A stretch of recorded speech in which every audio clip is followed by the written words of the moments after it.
first Harvey Seminar of the semester, 2019. So welcome to you.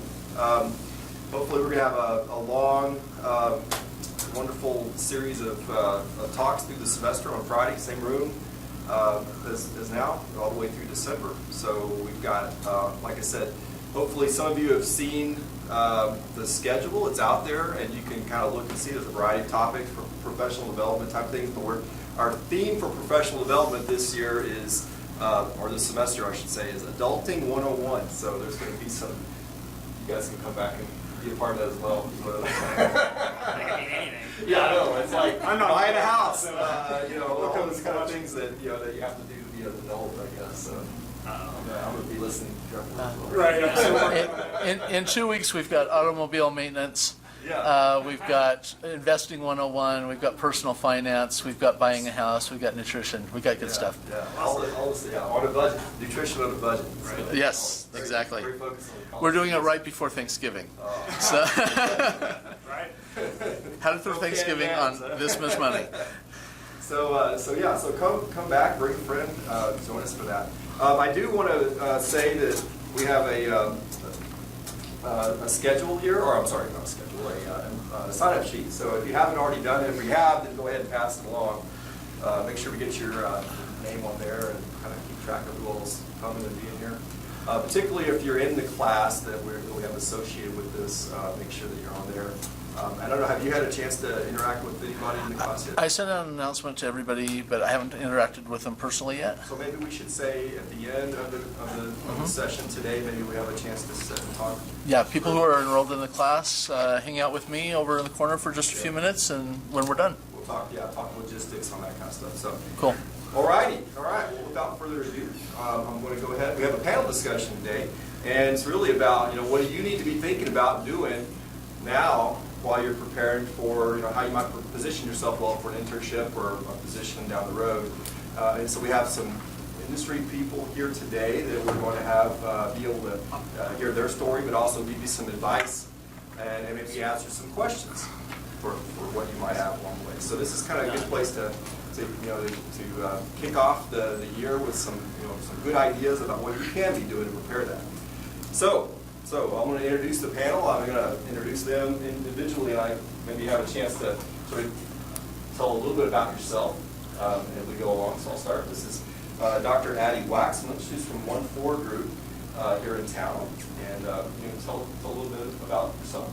Sure. I'm the Global Director of Research and Development for an agricultural chemical company, and that means that I'm in charge of the research stations that are around the world. We have 8 research stations in the EU, across Canada, Mexico, the United States, New Zealand, Israel, and we just started in Kenya. And so each of those areas have a technical staff that I help oversee their projects in the local area to bring in chemicals that they can use under their soil types and with their potato varieties. I know we've had at least one internship out there, maybe a couple, I don't remember exactly. Yeah, we come to BSU quite a bit for our internship program. Currently, we have 2 people from the chemistry department. We've had the senior engineering design team out there last year. Yep. And then we had a mechanical engineer that we did hire from the internship program. Yeah, he's still out there. And he also works for my husband's company. So he works for me 2 days a week, and then he works for my husband's company 3 days a week. Just tell your husband there's no recruiting.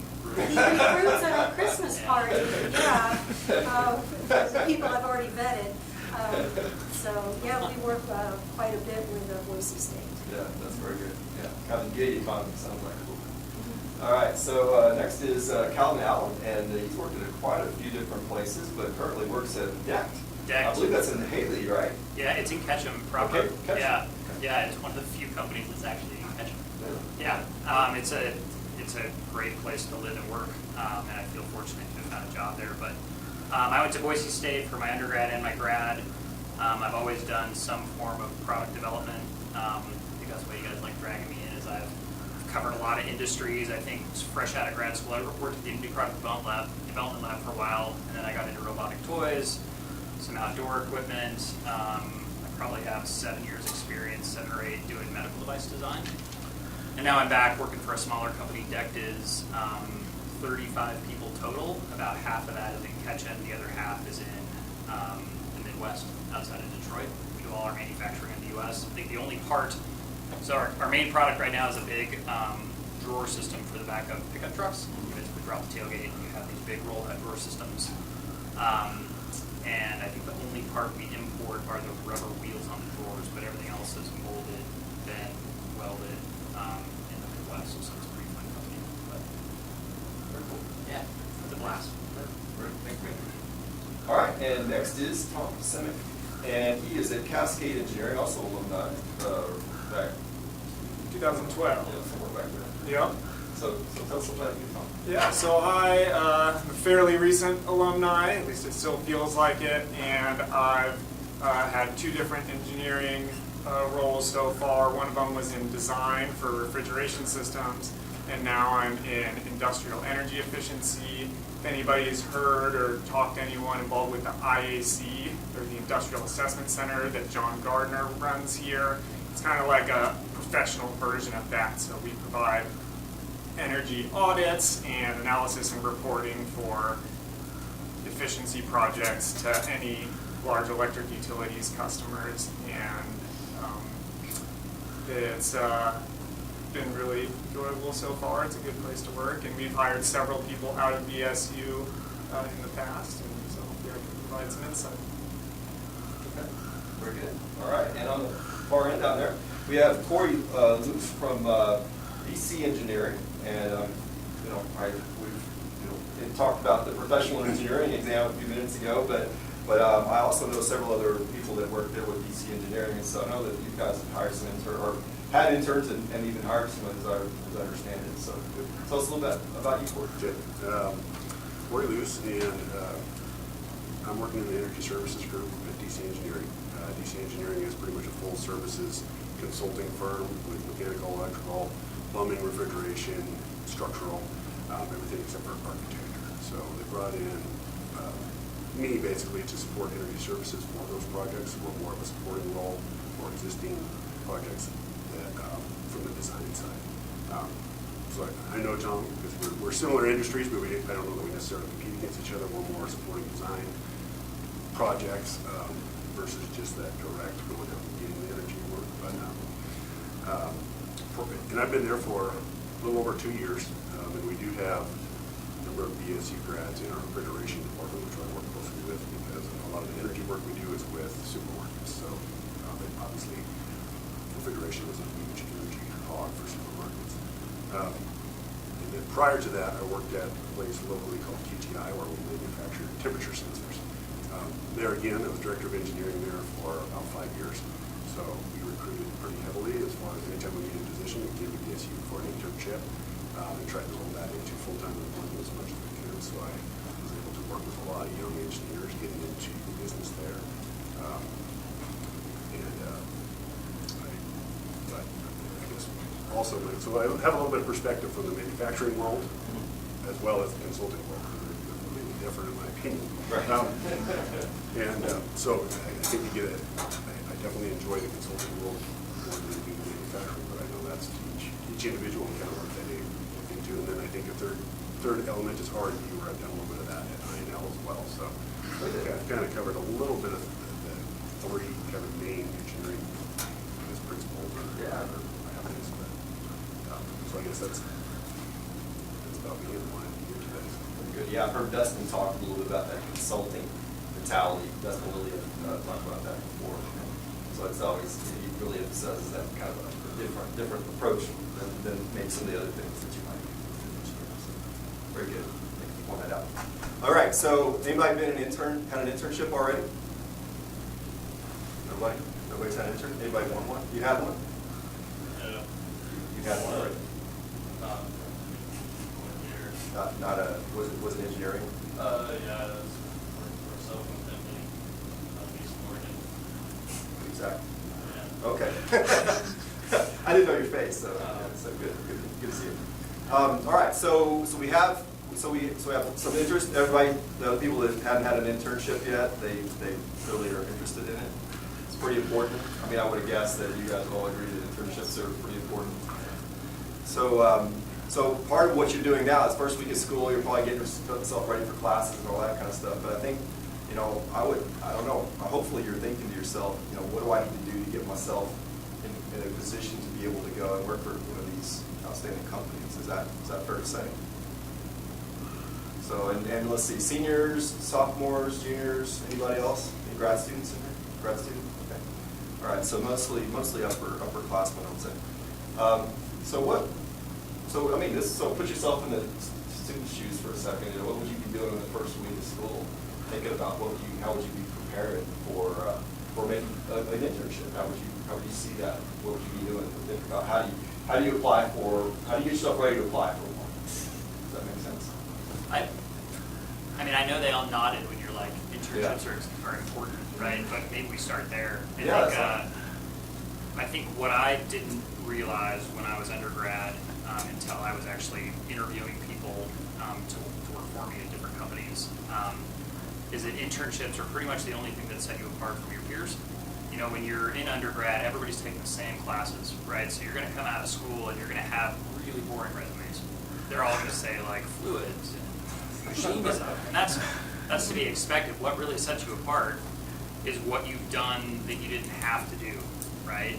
And when I was an undergrad, I didn't want to do anything except for pedal bicycles, so my internship experience was zero, which is why I went back to grad school, right? So don't do that, but it's hard to think right now, especially in your first week of school, when you're just trying to understand like how you're going to rest enough and eat enough and not eat too much, right? And like get good grades, but you really do have to think if you want especially a more rewarding or engaging job, and you want to have some choice in where you end up, you have to be pretty proactive and go a little bit beyond what's purely expected, what's mandatory. Meaning like find an internship, right?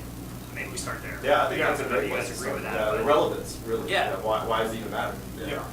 I think there are two important things with internships as well. One is the building the experience and being able to put it on your resume and build skills with them. But on top of that, who here knows exactly what type of engineering they want to go into when they finish their degree? Nobody, right? So internships can also really help with that, because when you're sitting in the shoes or in the place that you are now, and I was in the same boat, I really had no idea what exactly I wanted to do, and mechanical engineering is an extremely broad field. Like, you could go so many different directions, and going out and getting internships or getting jobs that are in or associated with the field can help you narrow that down in some way. It's a really tough thing to do because it is so broad, but it's a very low-risk way to try and see if you like something, as opposed to getting out of school and saying, all right, I'm going to get this job, which is much more committing than a summer internship or something like that. And so it can help you in that sense figure out where you want to go, and then the valuable experience that you get is going to help you actually get that job when you decide what it is that you want to do. And just to build on that, it's kind of the only time in your life where you have a valid reason to leave a job, right? So like you can start a job June 1st or whatever, and when September comes around, you say goodbye to them. You're like, well, I'm back in school and thanks for the summer internship. You try to frame that on the front end, right? But I've always viewed it as a pro versus a con when somebody, hands me their resume and they've done 4 summers of completely different things. I think that means more, and it's better for helping them find out what they want to do than just seeing, and then I came back to the same company for the next year, and then I came back to the same company for the next year. If you're into that, that's great, right? That builds on what you want to do and you've kind of found your niche, but again, it's your one shot in life to just speed date, right? You're like speed dating your career. It's you do this for a while and then you're done and everybody's happy, and then you do something else. It's a unique opportunity. So when I have resumes laid out in front of me and I have gone through the interviews with everybody, I've met them in person, the internships allow me to have a source of information about them. I'm able to call up the company that they might have worked for and get a better understanding of what they are as an employee. Because I can call up a professor and understand what they're like as a student, but that's not very insightful for me. I need to know what they're like. Are they timely? Do they arrive on time if we have an 8 a.m. start time? Are they willing to work overtime? Are they a team player? All of that can come out in an internship with my interview with their previous internship employer. I totally agree that I think you want to diversify your experience as much as you can, and part of the reason for that is you're going to document that as much as you can on your resume, because it's much better for us to see that than what classes you've taken. We assume that the college did their job. I don't need to see all the classes you've done, but I want to see what work experience you have, and any of those projects that you've worked on something that might correlate to what something I'm working on. If I have a math CAD project and you have math CAD experience from a job, that puts you in that pile. All the drafting, different programs or different programs, anything you can do to diversify and make that, like Tom said, a very broad coverage of a resume. It's just going to open up more opportunities for you down the road. Can I keep going on this too, or we? Yeah. I mean, I was also going to open it up for some questions, but go. Okay. And the other thing I would recommend on an internship, or even if you don't have the ability to get an internship, but you're working locally for, you deliver pizzas and get through college, I would say, kind of start framing your career right now. What I mean by that is that there's some very great tools to use. It's called for the behavioral interview process. Sorry. So the behavioral interview process, what that means is they're going to go through and they're going to ask you situations you are in. Tell me a time that you were in a high pressure situation and how did you react to that. Well, you're going to want to give them an example of what it was and go through that thought process of how you developed what challenges and developed a process to get through that and what the result was and why you were successful. So it's going to help you in the interview process, but also as you're working through these jobs, you can start identifying those issues that you've come across and where you've been successful and record them, because those are the things that you want to start building as the career goes along. Those tools where you've been successful and you've had success and examples of it, and it could be 5 years down the road. I actually got a job 15 years after an internship because of my internship. Literally, I asked my manager, what'd you like about mine? And he said, you worked on an electrostatic precipitator when your internship was in your file, and we have a project on an electrostatic precipitator, so we brought you in. Okay, I'll see what I can get. Yeah, that's a great point. I mean, I can remember a specific individual I interviewed, and she, according to her resume, didn't really have any relevant experience, but I asked some of those situational kind of questions, like, tell me about a time when everything unraveled, right? And you were left kind of scrambling. And she had done some landscaping work and had a great example that just showed like her ability to problem solve, her character, her ethics through it, right? It was just, yeah, I mean, she was able to recall that because she had probably noted like, it's a good life lesson I'm learning here. Yeah. Well, also having a variety of internships allows you to choose what sort of work climate you want. Maybe you want a work climate that's very structured and you work well in a structured work environment like that. 8 to 5, noon to 1 lunch, very precise. Or you might want a different type of work environment where it's a little bit more loose, you have more ownership of your projects, you just meet once a month with your supervisor. Your personality has to click also with your future job. This allows you to choose what you want to work with. And I have hired interns that didn't quite click with our company feel. And I said, this isn't a negative. View this as a positive. You now know what you want for your future position. It's much better to find that out in an internship than in a job. Yeah. 5-year or 10-year commitment. Yeah. Absolutely. For sure. And to diversify a little bit too, is internships, so there's a couple different things. Is we're using the word internship a lot, but there are also summer jobs that you can get that will fulfill essentially the same role. I had lots of peers while I was in school that would go and work at mines in the summer, and then they could come back to school, and it was similar to an internship where it was understood that, hey, I'm here from this time to this time, and then I'm back in school. But the label was different, and they got paid possibly better, which can be really helpful if you're in school, and sometimes that can be a reason that people don't pursue internships because they need to pay for school, and that's really difficult. Other thing to remember is that internships oftentimes do pay, especially in this world. Internships are not what you see in pop culture where you're unpaid and you're just getting coffee for people. I've never seen an intern get a cup of coffee for somebody in my life. Interns do real work and get real experience because employers have real work to do, and so they give it to them. And then a lot of times internships, I think has been alluded to, a strategy for employers is to have internships and roll those internships into jobs, and so they want to train this person to be a good employee, so they're giving them real work to do and building real skills in them. So Yeah, the employers get to speed date too, right? Right. Yeah, it's a really safe evaluation, and if somebody's not working out, they go, well, it's been 3 months and we understand you were leaving, so thank you, right? It's been successful, yeah. Successful. Very cool. So just to kind of follow up on something, I heard behavioral interviews, and I think behavioral interviews do, Tom and Addie, do you guys also use a form of behavioral interviews as part of your initial interview process as well? Yes, we do. That's kind of cool. Yeah, we want this person coming in to fit well into our team. And we don't want anybody who feels left out or on the outside. And so we delve into what they would do in this situation. What have they done if this occurred? I did hire a pizza delivery boy because he handled Super Bowl Friday or Saturday, whatever it was, amazingly well.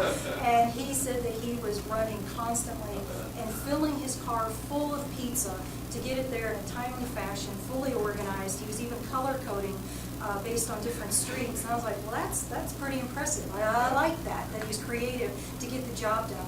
And he said many times he didn't get any tips or anything, but he felt really pleased with himself at the end of the day. I was like, I like that. So we brought him on.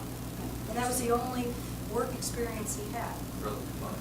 And we all do love pizza delivery. What we mean is it's kind of a non-technical job Right. versus engineering, but. But, and for me, I think the behavioral piece, I probably focus on that more than a lot of my peers, because I'm really trying to, ultimately you're trying to get them out of their script, right, their rehearsal. Some people interview too well, meaning they've just got to really polished, and that can actually be a funny red flag. So a lot of the questions that I ask are more about like trying to get them not on their heels, but out of the script, right? Like tell me, give me something real. You know, so there's a lot of times in interviews I'll ask like, what's not on here? What do you do for fun, right? And they usually get a canned response, and you kind of have to push deeper, but you're just trying to understand, you know, beyond the piece of paper in front of you, what are they like, and that helps you determine and them determine if they want to work there. So, any questions from the audience here? We're jumping in. Yes, sir. So as far as putting stuff on a resume, so being a non-traditional student, I have two young kids in mortgage, so my time is limited. So I can either focus on like really getting good grades at a 4.0, or should I look at doing some clubs? So I have other things other than just one little line that says 4.0. So, well, I was a non-traditional student. At the age of 50, I went back to earn my PhD, and I had 4 teenagers at home, and I worked full-time. So I know exactly what you're talking about.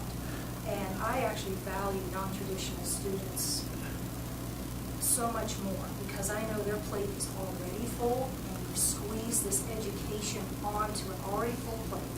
So I look at that as organization, time management, and drive. And then when I see a non-traditional student, I usually move them to the top of the pile. They want it at a more complicated time in their life, and so I value that. Would you prioritize the grades over the clubs in any way, or would you see that? How would you see that? Again, experience. I'm not so sure about clubs, but work experience. But it's again a 4.0 might. How do I put this? It's 3.0 in a very tough situation. I value more than a 4.0 in a perfect situation. If somebody is financially supplemented by parents and has the emotional support, they're by themselves, they live in the dorm, school is their 100% focus, then I would weigh a 4.0 equally to a 3.0 to someone who is struggling and working and putting it all together. I'd go even further and say that I know that I'm discriminating against perfect grades. Really, I just, for whatever reason, and I Turn the camera off, Justin. No, we like this. No, I went to grad school here, and I think I had a 4.0 in grad school, and so I say that knowing that like I was discriminated against myself. But no, I can tell you that I've looked at resumes before and thought, well, if they have that, like, are they not fulfilling these other pieces? Whether it's experience or just like, yeah, does that flatten their depth, right? I think a 3.0 is fine, right? I think if you drop below that, this is why I wanted to clarify. If you drop below that, then it's like, okay, there's something else there where they're not managing time well, or they're struggling with fundamentals, or something else. So it's really this kind of. You have to dig to find out why. Yeah, yeah. 2.7, what happened here? And Yep. You can find out an honest story sometimes as to what happened. You go, wow, you overcame that and you still have a 2.7. So you really have to dig deeper. I want to find out why they're applying for the job and still feel strong enough about their skills with a 2.7 that they're in my office. Right. And as far as the clubs question, I think it depends, as somebody that's hired before, depending on what I'm interviewing them for. If I want like a hands-on mechanical engineer who can design, prototype, and build, then something like mini ball hub would be great to see, right? But if it's more of just kind of an analytical position, and I can see they've done some club involvement, but I'm really not sure what they're into or why they did it, then I don't think that's as compelling as internships, right? Yeah, I can tell you from my experience that I will look at your grade point first. I may not look at your clubs. Because clubs involvement is good because it's well-roundedness and being involved as far as being the secretary or president of a club is great too. But number one, I'm going to look and see that grade point average and see, okay, how does this compare to others? Because that is literally a number that we can take and compare two candidates against each other. And we know it's going to be different schools and it might be a little bit different, but really it's a number that we can go between two candidates. So how do you feel about the 4.0 versus 3.0 thing? Well, Is that different? Would you go again, for a 4.0? I think it's a range, anything between a 3 and a 4 to me. Yeah. I would think, okay, that's pretty good. If Yeah, it's they- below they that, then bar. I'd be curious. I was like, okay, Yep. right. What's Yeah. going on here? Not that it's unacceptable, and I probably wouldn't disqualify you for that, but it is a comparison tool. I mean, if you have two equal candidates and those get a higher grade point, then way that higher grade point average. I think that most people would probably agree that applicable experience would trump a high grade point average almost every time. But that's the important word there is applicable. If you've got a bunch of experience that doesn't apply to the job, then it's not going to necessarily do that. And letting your grade point average slip is not all employers, and probably it's a minority of employers do this, but you do run the risk of an employer that gets 100 resumes on their desk and says, okay, anybody that's got a GPA below 3.5 is just off the table, and they don't even look any further. And a hiring manager does that, or somebody who's not going to care about anything else. There are criteria like that do happen. I wouldn't say, from my experience, it's not necessarily the norm, but it is a risk you run. So you don't want to sacrifice grades for experience that you don't necessarily know is going to help you. That being said, if you know that you can get some amount of experience that's going to directly push you towards what you want to do, that's really, really valuable. Because I think a lot of jobs, so your engineering education is going to provide an amazing foundation to do a million different things. But once you go into a job, what you're going to be doing is probably something you've never done before, unless you have experience in that field. And so an experience in that field all of a sudden gives you a leg up on everybody else who's just got that 4.0, because if you, or 3.0 or whatever it might be. Because if you've got a 4.0 in school, but you've never, for personal experience, you've never designed a refrigeration system before, or looked at a set of construction drawings before, which I never did while I was in school, then you're not going to stand out the same way, or you're not going to be as valuable to that client within the first period of time that they hire you as somebody who's got that experience. But if you are applying for a job in field Y and you've done a bunch of club involvement or internships that are very far away from that, it's not as applicable. So it's a really tough question to answer specifically, but Yeah, you guys both hopefully that just, sheds a little light. you both describe GPA as like a metric that you can screen easily. That's a good kind of segue into, you know, how in the heck do you rise out of the pile, right? I can think of one individual I've hired in 10 years that truly came out of like a resume pool, right? It's usually relationship based, it's recommendations, which is another reason experience is important. Internships are just a great way to meet a lot of people, right? And you're selling yourself all the time by just being dependable and accountable and, you know, doing your best to learn and come up to speed. I think that more than anything can kind of pull you out of the pile. Maybe you guys have different experience, but kind of the cold recruiting, sometimes it works, you know? I think my best hires have been me reaching out to somebody that I trust and saying, I'm looking for somebody like this. Do you know anybody? Yeah, Right? that's exactly what And it's usually like, well, I know this person, this guy or girl, but she's busy or she's working, which is often usually the case too, right? The talented ones, but that's usually how it kind of works. And I think that's getting even more extreme as recruiting tools get more and more cold and brutal. Well, I was going to throw in there, particularly probably really large companies, they have an HR system that pre-screens a lot of these resumes, so they're probably going to use these objective numbers as well, so you may not even see the resume. Yeah. Right. Yep. Yeah. Is that fair to say? Yep.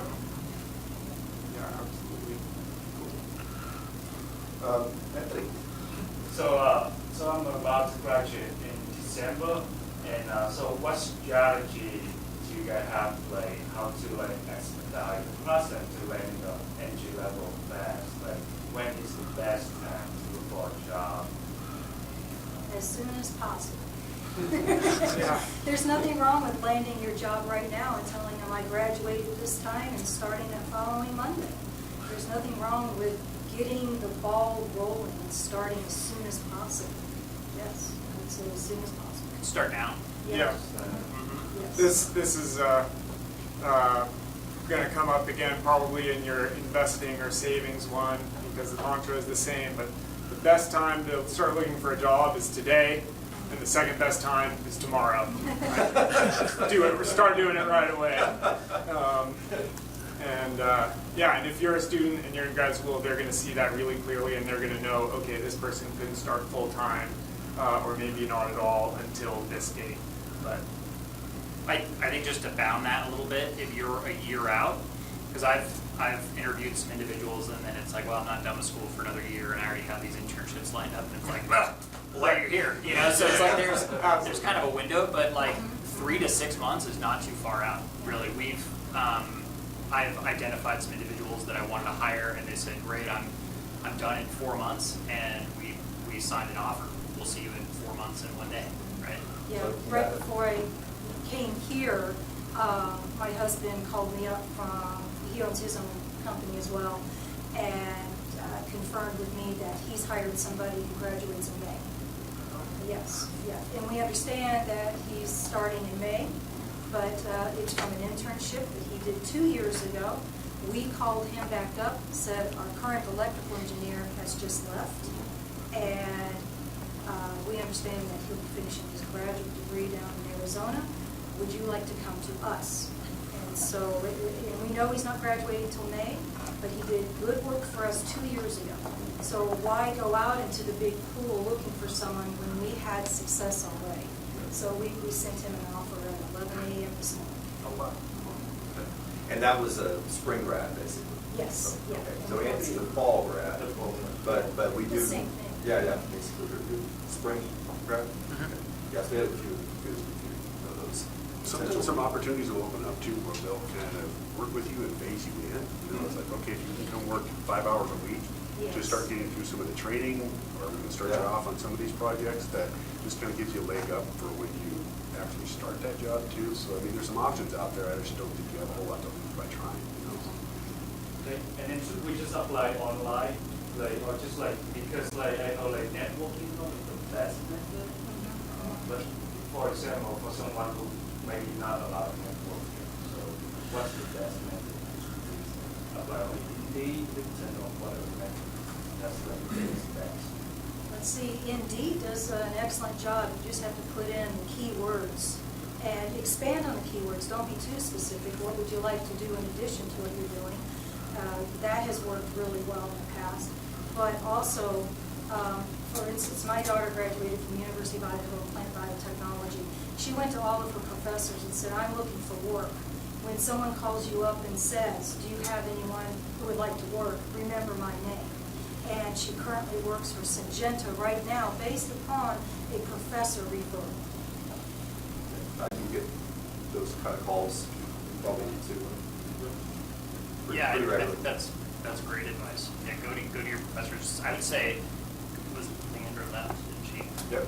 She was- Leandra does a great job of lining things up and hounding out opportunities in the community. I never leveraged that when I was here. I should have, right? Yeah, But start there, right? I mean, if you're only going through Indeed is great, but if you have more of a personal connection, somebody in the community reached out to Leandra and said, hey, we're looking for these people, right? So if you just come through Indeed, that's not as powerful as you going through Leandra. And Leandra will pass it on and say, I know you asked, here's 6 people, or here's 1 person, right? That's really interesting. And I do that regularly as well, Yeah. very similar. Yeah. Mostly for just mechanical, she kind of does the whole college. I think a lot of times the professors are partnered up with an industry, like a company locally too, so they can even kind of help you, like, hey, I hear they're looking for something over here, so reaching out to your professors, they can definitely do that. Another hint is professional associations. Yes. ASHRAE has been huge for me over the last year, getting to know an entire new industry.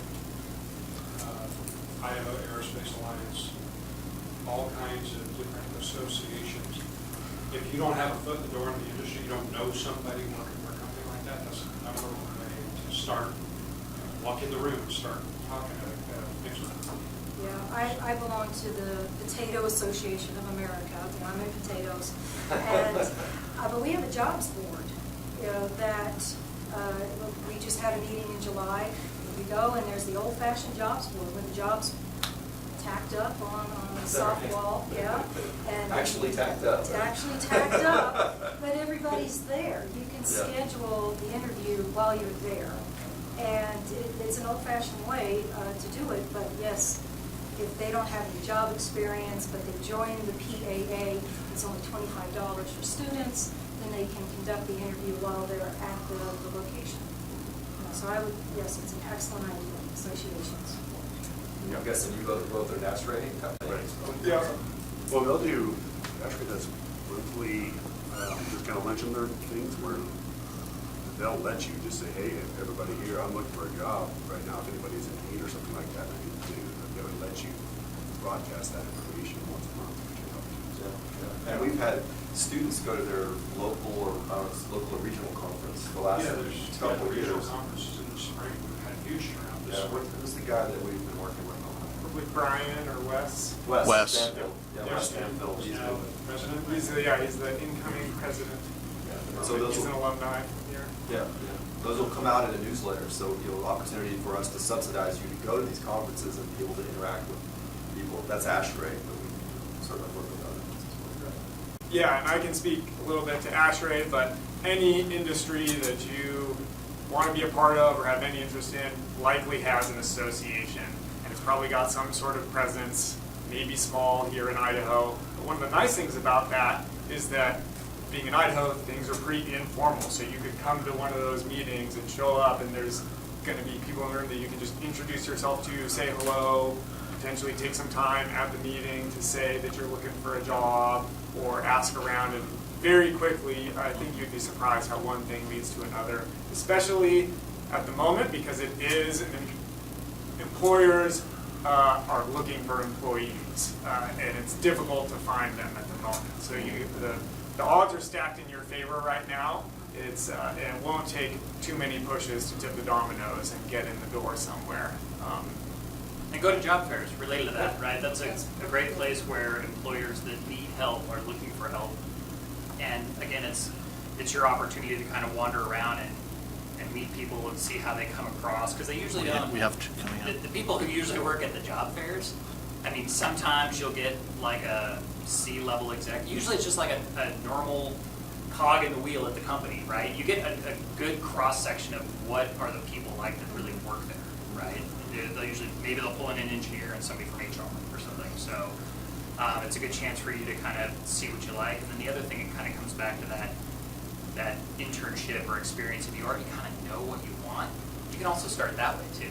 I mean, I've mentored some undergrads recently that have asked me just kind of blatantly like, well, I like product design and what's needed in Boise, right? And then I just rattle off like, well, you know, there's this motorcycle company and there's this, you know, robotics company, and if you kind of know the type of work you're in, you can cold call those companies. So I've worked at a company before where somebody literally knocked on the door and said, I don't know if you're looking for interns, I'll work for free, but this seems like really cool work. That's What how do I you got my think? first internship. Really? Yeah, I did. So don't feel limited by just what's available on Indeed. Start with what you want to do.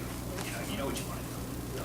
Absolutely. Yeah, cold calling is a very interesting topic, but it's something that is not off the table. You can definitely, it is a very valuable tool to use. You don't want to cold call someone and say, hey, I'd love to have a job that pays $80,000 a year and gives me 8 weeks of paid vacation, right? That's never going to work, and you're never going to talk to that person again. But if you want to have a cup of coffee or take 10 minutes of somebody's time, or offer to work for free, they're probably going to be interested in meeting up with you. And it's as easy as shooting off an email. Most people respond, get a lot of emails, but if you put together a concise, well-worded email, a lot of times people will respond to those. And if you want to get on, if you can get on the phone with somebody, that's even better. I think the other part of that too is develop your what's called an elevator speech, where literally you're going to communicate what you're looking for, what you're about in about 30 seconds. And just have that ready to go, because you never know when somebody's going to approach you and say, hey, by the way, I have a job. Tell me about yourself. You want to be prepared and know that you put some effort into that conversation, so that whether it be 5 minutes or 5 seconds, you know that you can at least portray yourself and kind of roll out some of those qualifications that might interest them. Yeah, a little bit of a short little narrative that is sort of a summary of who you are. And I would say be honest with the narrative, right? I think that if you really don't know what you want to do, that's okay to say, as long as you build on it. Like, well, I'm looking for a position, I've done some of this and I enjoy that, I know that I don't like this, but I'm at this point in my career and I just want a shot. Yeah. That could be your elevator speech, right? If you don't have to come out and say, well, I knew when I was 11 years old that I wanted to design this piece on this automobile. Some people have that story.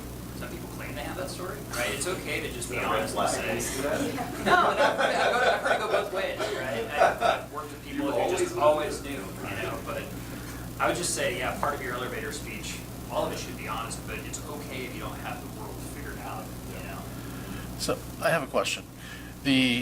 Some of the people that are in this group or who will watch this video are not in that 1 year out from getting a job or even thinking about that. The university sets up LinkedIn sites for all the students at the university. Do you look at their LinkedIn sites, and what can they be building on right now if they're not quite at that point for looking for a job? Well, one thing is that everything that we just said about looking for a job likely also apply to looking for an internship. So even if you're not going to graduate in the fall or the spring, that information can be very directly applied to just getting your foot in the door to start getting experience, which we already talked about.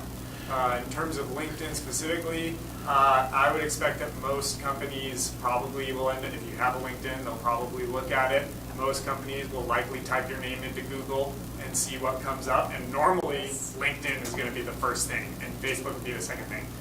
I don't know. Some people Hopefully maybe you have all your clothes on, right? Yeah, so some people maybe click on Facebook, but LinkedIn for sure. And LinkedIn is going to be a very quick way to see. You're basically going to have your resume on there, and so make sure that you keep it up to date. You don't need to update it every day. You don't need to be posting. You don't need to be super active. But make sure that if you worked something over the summer, that you put it on there. And if you work something during the school year, put it on there. And it's okay to have stuff that's not applicable to engineering.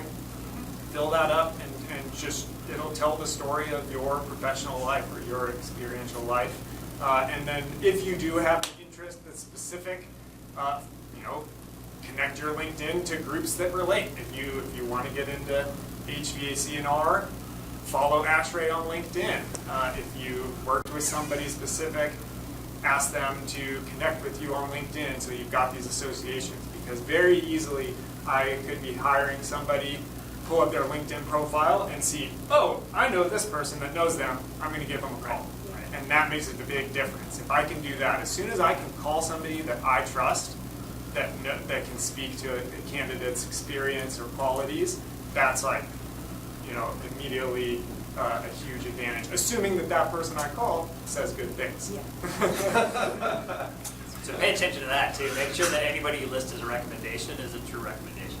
Yeah, Right. yeah, absolutely. Because I've experienced that in reverse too, where somebody recommends me and you have this awkward like, boy, if I get a call, I want to be honest, right? But it's just Right. like, Yeah. whoa, this is really awkward. I will simply confirm that they work there.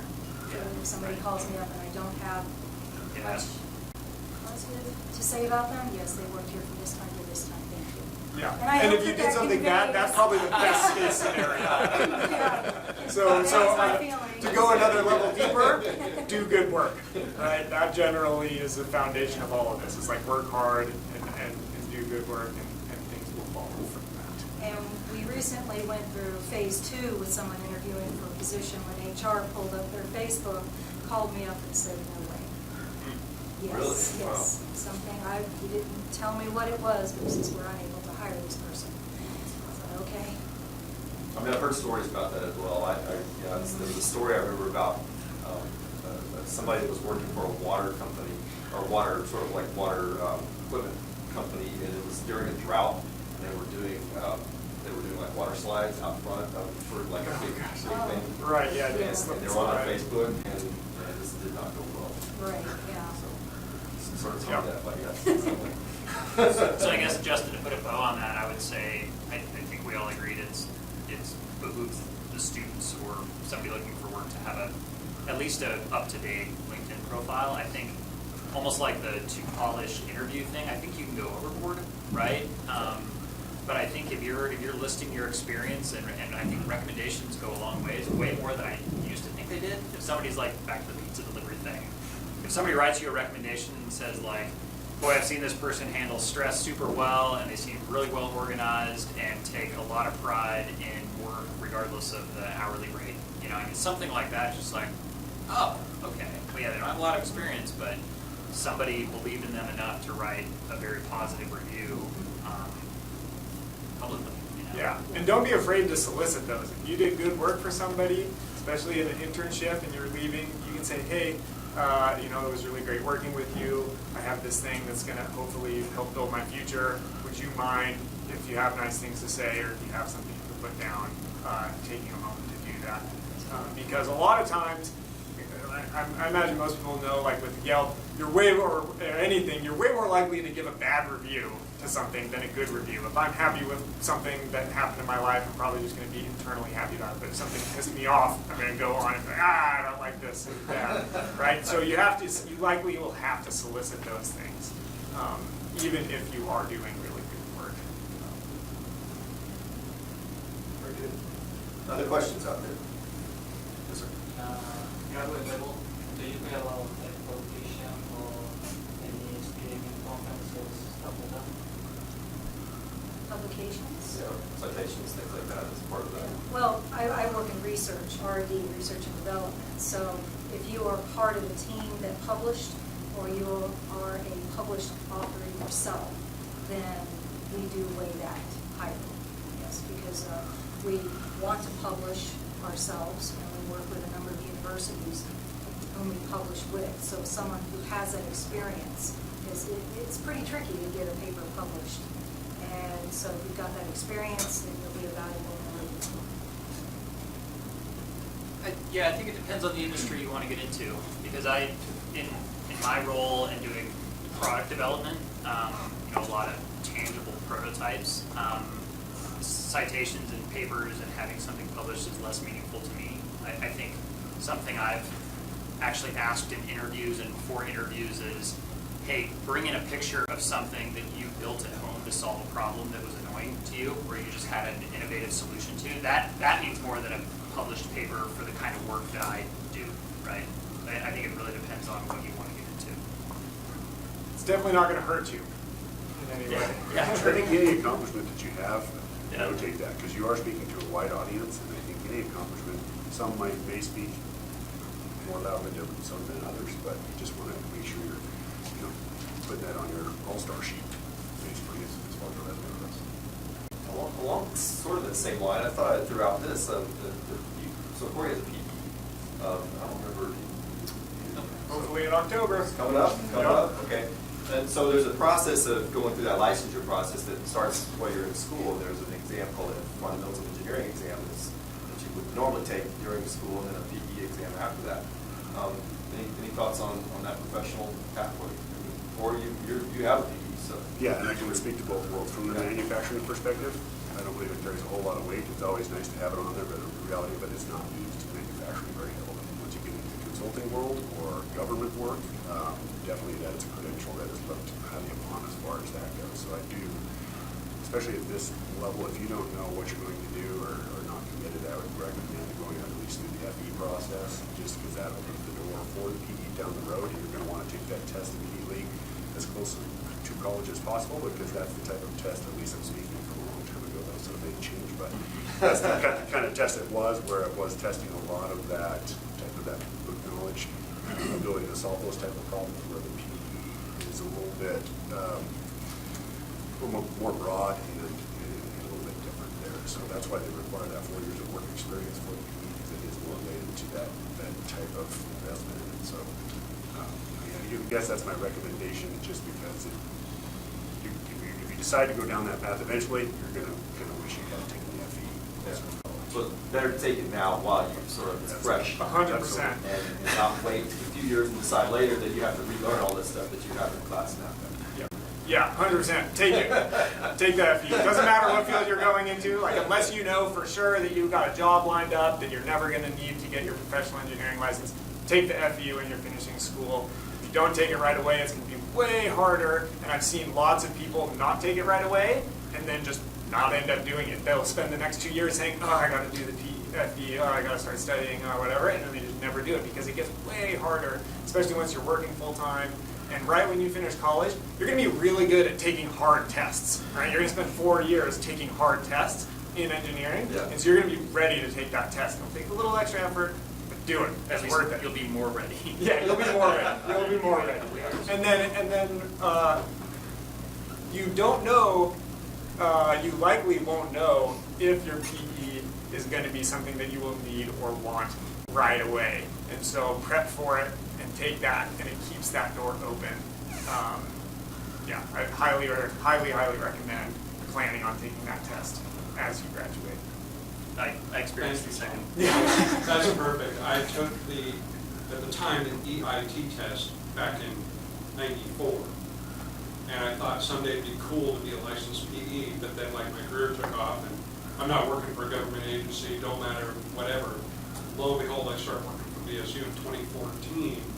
Guess what I started studying for, right? In 2016, I took the PE test, 22 years later.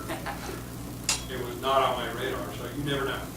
And I have a coworker currently who's in the same boat, except that he did not take the FE, and so he is currently studying for the FE exam. He's got 15 years of experience on me, but he's got to take the FE now, and that's going to be way harder for him to do that probably than it is for me to take the PE or for him to take the PE.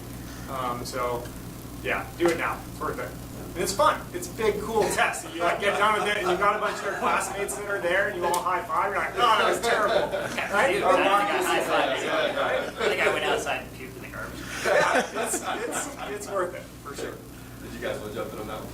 I agree. I think I don't have my PE, and I went through that same process. I took my FE while it was fresh, and I was better than I would be at taking it now. And then as my career progressed, there were some times where I saw maybe some advantage to it, but ultimately it wasn't something that would have, just in the realm I'm in, it wouldn't have really added to my credentials or made me more, You haven't gotten it. So I haven't gotten it, yeah. Yeah, And- yeah. Yeah, and that's a yet. I mean, I'm not currently studying for it, but yeah, I'd say at least get your FE. It's low-hanging fruit, right? It's there, you're good at it. You won't regret it. It's almost like the citation. When you're at our papers, it's like we're not trying to hurt you. Well, I don't have to take a Right, yeah, PE or FE or anything like that. But to be a director, I did have to earn a PhD. Okay. And where I work, we have an educational lift program. Everyone's eligible for it after 1 year of employment. And you can take your next level of education. They'll pay for everything. They paid for my 4-year PhD, all the research, and kept their word. They moved me into the directorship program. Now, I do want to put a plug in for agricultural engineering. I know most of you haven't even thought of that, have you? So it is more than just designing the newest plow behind the horse. We are moving into drone technology, a great deal of robotics, and we're moving forward with trying to have a chemical-free world using the robots out in the field. And it's actually a very exciting field. Plus, agriculture barely has anyone entering the field. At the PAA this past year, we had 30 people either retire or die. And so we don't have the young people entering into the field. I think it's sort of a shame that me at 55, I'm considered young and at the meetings. That's because we just don't have youth coming in. If you want to look at agricultural engineering, there will be jobs for you. And that's very similar to mechanical in a lot of ways, a lot of the same skill sets. Oh, I guess. yes, absolutely. Just more focus. Like aerospace is mechanical with an aerospace focus. It's kind of got just a different focus, but the fundamentals are the same. Yes. And relevant Right. to the state we are. Yeah, that's what I was going to say, is if a lot of people likely live in Idaho because Idaho's amazing, it's a great place to live. We have a lot of agriculture here. That's a big industry, so it's definitely worth studying. And just like you were saying with aerospace and the way that mechanical engineering could focus into it, if you were studying mechanical engineering, did internships in an agricultural field, you're going to be 100% set up to just shoot right into that industry and be way ahead of the curve. And that applies to anything.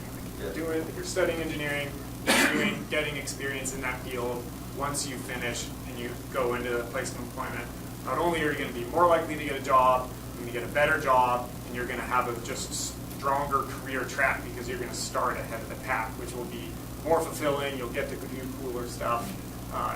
It's going to be a win-win-win. My son works for Agritrax. He's graduated from Boise State last year. And Agritrax is a local company. And he is working on developing a solar-powered robot to pick weeds. So it looks like a mechanical spider going through the rows.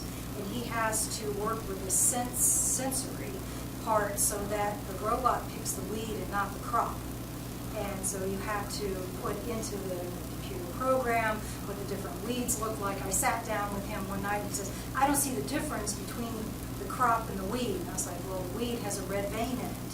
He was like, okay, I can target that color. And so he incorporated that, and it's been a lot of fun to watch him create a solar-powered robot to pick weeds. That's fascinating. I mean, I've just been observing, it seems like agricultural, maybe agricultural engineering, but the whole field has gone much more high-tech over the last 10, 15, 20 years. It's just taken off. We have gone high-tech. One of my interns worked 2 years for NASA in Florida as they're trying to develop a food source for long-term space. And potatoes were on the list, I mean, even before the movie. Martian, yeah. So, and so they're incorporating agriculture into the NASA program.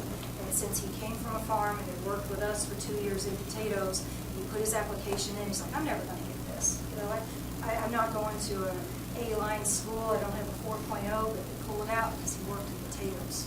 So, That's awesome. 2 summers with NASA. Very cool. All right. Well, we are kind of at the end of the slot here, and I think it's gone kind of fast, but we had a lot of really wonderful conversations. So I want to have everybody thank our panel for being here today, and really enjoyed all the input from them. So thank you very much for being here.